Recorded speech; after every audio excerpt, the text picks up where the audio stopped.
Look at McDonald's, for example. Why is it so easy for them to replace people? Like this, because they have process set in place that tells them exactly how to hire new people, how to train them, and so it's really quick for them. What's up world, welcome back to my channel. Vladi B here, and in today's video we're going to talk about business and business planning in particular, because planning in business is extremely important.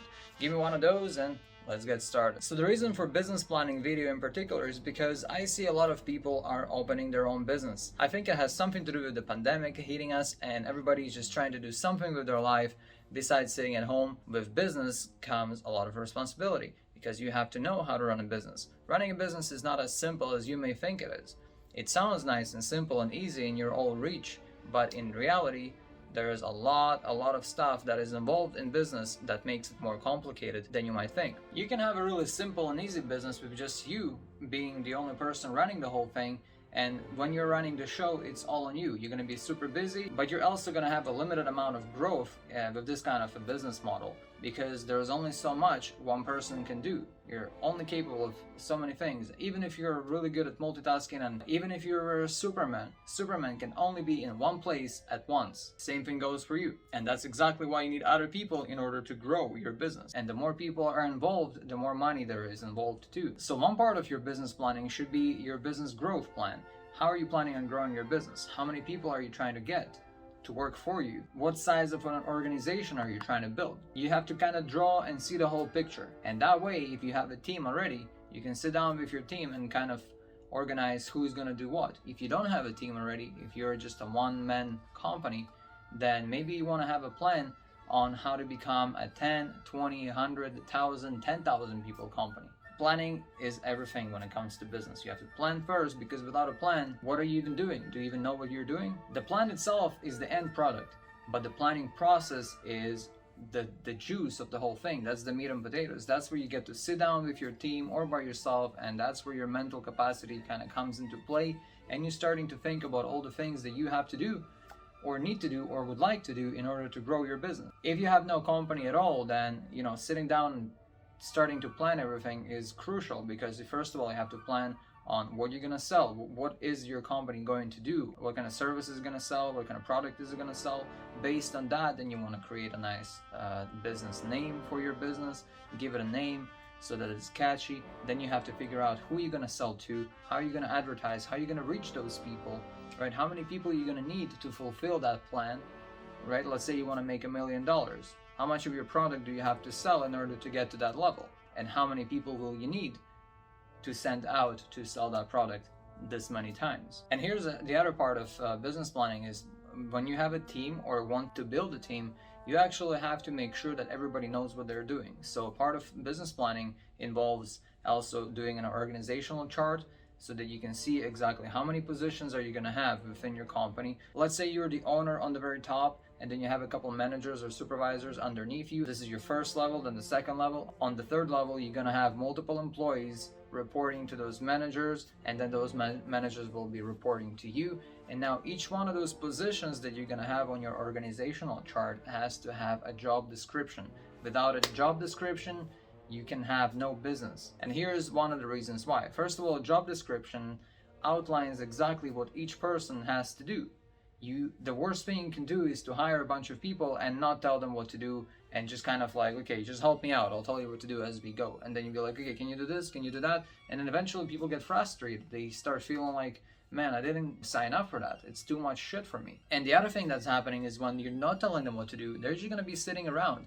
It's really rare to find a person, an employee, who will actually go out of their way to kind of tell you, honestly, I have nothing to do, can I help you with anything? I have people right now that I have to watch over their shoulder and tell them what to do when I see that they have nothing else left to do.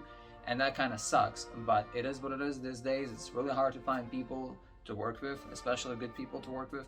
But one of the things that will simplify it is to have a job description. That way you show each and every candidate that comes to you for the interview, you show them, this is your job description, that's what I'm hiring you for, and that's what you're responsible for. And on top of this, you have to have this system of monitoring what they're actually doing. It's kind of called you can call it the KPIs, key performance indicators. Every position has their own key performance indicators that show whether this person is doing well or not so well. Let's say if it's an office clerk and they have to make some phone calls a day, well, their KPI might be you need to make 100 phone calls today, every single day. If you go back and you look at the phone calls they've made and you can see that they've only been making 50 calls a day instead of 100, and they were supposed to be doing 100, well, now you can come back to them and show them and question them. How come you haven't done 100 calls? How come you're only doing half of your work? So this is how you measure, this is how you monitor people on what they do. And then if they're not actually doing something, then you have to show them and give them a plan on how they can improve, give them another chance, give them a write-up if you have to. And if they're not improving, then you have to let them go. You can't feel bad for people. I have fallen for this trap. And I have to tell you something, you guys. First of all, I hope you're still enjoying this video. Give me one of those if you're still with me, subscribe. Let me tell you, all I'm telling you in my videos comes from my personal experience. And this is the whole purpose of my channel, to share my experience with you, to share with you the mistakes that I've made before in my past and pass them on to you so that you don't have to make the same mistakes I've made. And one of those mistakes was feeling bad for people. They don't feel bad for you. Remember that. They don't give a shit about you. They're just gonna come here to your office, they're gonna get a job, they're gonna pretend like they know everything that you want them to know or need them to know, but in reality they might not even know a quarter of what you need them to know, but they will lie to you just to get that job. I've had experience during the pandemic hiring someone who didn't know what they were doing, but they told me they did, and I didn't have a way to test them because I kind of did the hiring over the phone at that time. Now what happened is I started noticing that even on the first couple of days that things are not being done. So I had a phone call and I asked the person, show me that you know how to do the things that I asked you to do. And I instantly learned that they didn't know. In the end of the day, they wasted almost a month of my time, money for paying their salary, money for training them, and they just left. And that's it. I was left with nothing. Just wasted time and wasted money. On their end though, what they do is they try to get a job and then they pretty much purposely trying to get themselves fired so that they can later on file for unemployment. That's how terrible it is. That's how low some people will go to get some money for free. People will do anything for free money. And that's sad. That really sucks. I've never received any unemployment. I've never received anything of that sort. And you know, I'm proud of that. That's just my choice. That's how I decided to live my life. And you know, unless I really need it, then I'm gonna continue going that way and not trying to get any money for free from the government. I'll make my own money. That's how I do it. I've been working 9 to 5 my whole life, and then I switched to being an entrepreneur, and now I'm my own boss and I'm making my own money and I'm paying taxes. Now, long story short, it's just important to remember that whenever you have people coming to work for you, they have to know exactly what is expected of them from the job descriptions, and on top of that, they have to know that you're actually monitoring and watching what they're doing. And remember this one saying, it's really important, I'm sure a lot of you have heard it: what gets measured is what gets done.